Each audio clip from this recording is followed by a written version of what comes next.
Hi, piano teachers. This video is about how to complete a piece.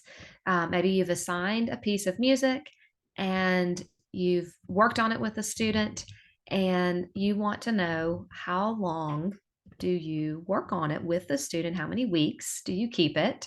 When can you leave the piece? Um, so most of this will be determined by how much the student practices and how much they progress from week to week. But generally, it's when the student can play that piece independently. They can come in to the lesson and play for you. They can get their hands set up properly in the right place, pretty independently, and really be able to play the entire piece from the beginning to the end with really no mistakes. Memory could be up to you if you want them to memorize it or not. Most of our like reading pieces that are not truly a performance piece, I don't require memory for, but I do want to see that they can play through that pretty independently from the beginning to the end.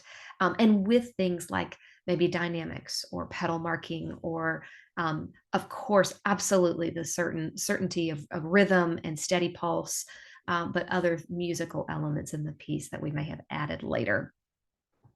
Um, so that first week, we've talked about that you assign how to assign the new piece, and you go through those procedures with the student, and you send them home, and they should practice those steps. So then they come back to you the next week, and you can ask them, have you practiced? Did you practice, for example, sailing in the sun? Did you practice that piece this week? If the student says yes, they're usually pretty eager to play it for you. So it's not going to be much prompting. Yes, I played it. And then, okay, let's see what you can do with that today. I'd love to hear it. So if they've practiced, they're pretty eager and ready to go to play it. If they have not practiced it, or they say, oh, no, I forgot it, or wasn't sure what to do, said, that's okay. No worries. We're going to go through it again today. And you don't have to reteach the piece, but you can certainly prompt with some guiding questions.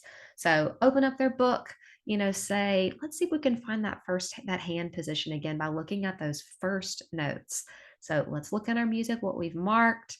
Let's look for that first note, and it says one on C. Can you show me that?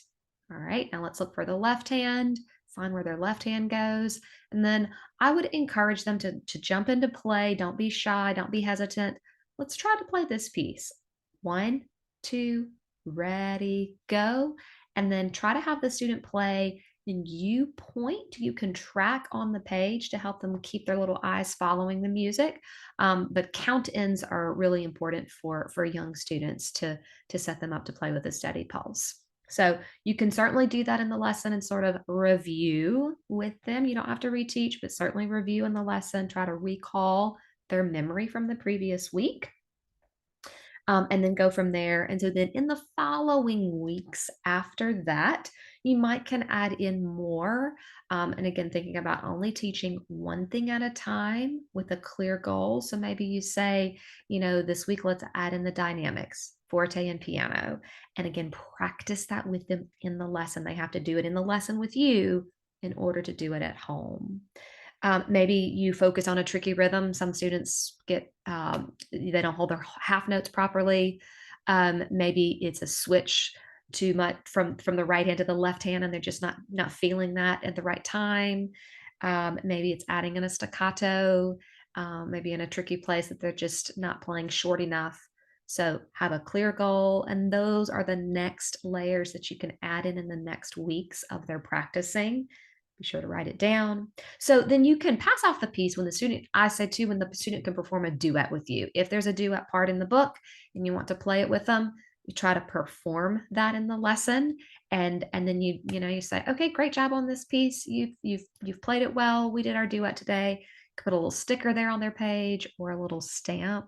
And then to me that you can move on and go on to the next pieces.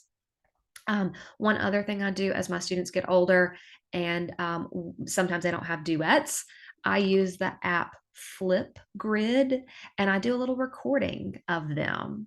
My students know it's not going to be posted anywhere. It's not going to social media. It's not anywhere. It's just for us to have a record. But it does give them a little more a little more pressure to perform their piece and I will record it. So that's another way the student could pass off the piece is by doing a little a video recording.